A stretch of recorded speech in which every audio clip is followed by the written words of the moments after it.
বাংলাদেশ চ্যানেলের পক্ষ থেকে স্বাগত।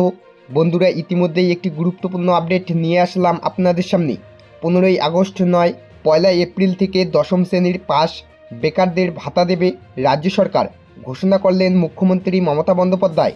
আপাতত অনলাইনে এই পরিষেবা মিলবে না, সুবিধা পেতে গেলে শিবিরে গিয়ে আবেদন করতে হবে। চলতি বছরে অন্তর্বর্তী বাজেটে নতুন প্রকল্পের ঘোষণা করেছে মমতা বন্দ্যোপাধ্যায়ের সরকার। নতুন প্রকল্পের নাম বাংলা যুবসাথী। রাজ্য বাজেটে বলা হয়েছে মাধ্যমিক পাশ করা পশ্চিমবঙ্গের যুবক যুবতীরা এই প্রকল্পের সুবিধা পাবেন। 21 বছরের পর থেকে এই বেকার ভাতা পাবেন তারা।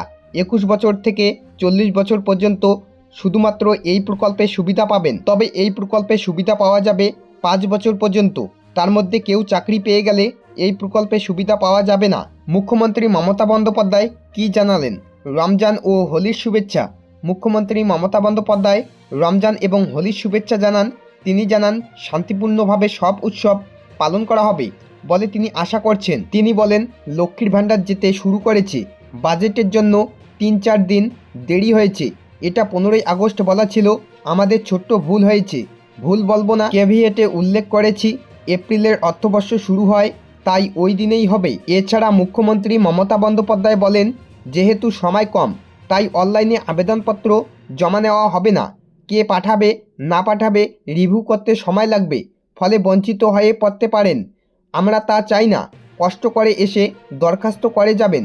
আমাদের কাছে লক্ষ্মীর ভাণ্ডার সহ সব প্রকল্পের তালিকা রয়েছে। এবার দেখে নেব কবে শুরু হবে শিবির। 15 থেকে 26শে ফেব্রুয়ারি চলবে শিবির।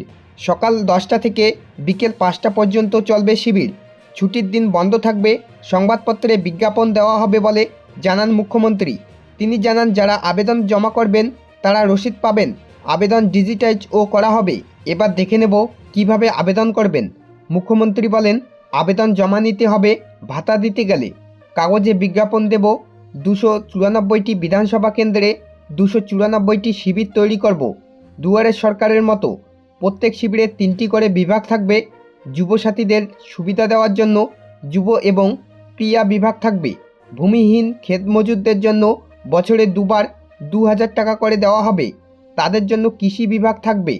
সেই সঙ্গে মাইনর, ইরিগেশন এবং পাওয়ার বিভাগ থাকবে। এছাড়া মুখ্যমন্ত্রী মমতা বন্দ্যোপাধ্যায় বলেন, আগে বলা হয়েছিল 15ই আগস্ট থেকে এই যুবসাথীর ভাতা প্রকল্প শুরু হবে। 1 এপ্রিল থেকে শুরু করছি, কারণ নতুন অর্থবর্ষ ওই দিন থেকেই শুরু। প্রকল্পের অধীনে আগামী 5 বছর মাসে মাসে 1500 টাকা করে ভাতা পাবেন যুবকেরা। এবার দেখে নেব কারা পাবেন ভাতা। মুখ্যমন্ত্রী জানান, বৃত্তি ছাড়া অন্য কোনো প্রকল্পের সুবিধা পেলে মিলবে না ভাতা। মুখ্যমন্ত্রী জানান, ঐক্যশ্রী, মেধাশ্রী বা স্মার্ট কার্ড পেলে এই ভাতা পাওয়া যাবে। যতদিন চাকরি পাবেন না ততদিন তারা ভাতা পাবেন।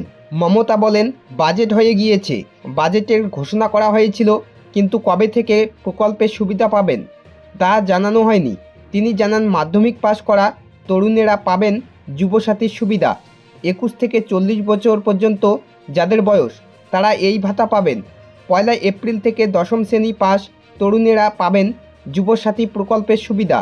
মাসে মাসে 1500 টাকা করে। তো বন্ধুরা, আশা করি বুঝতেই পারছেন। সঠিক খবর পেতে চ্যানেলটিকে সাবস্ক্রাইব করে দিয়ে পাশে থাকুন।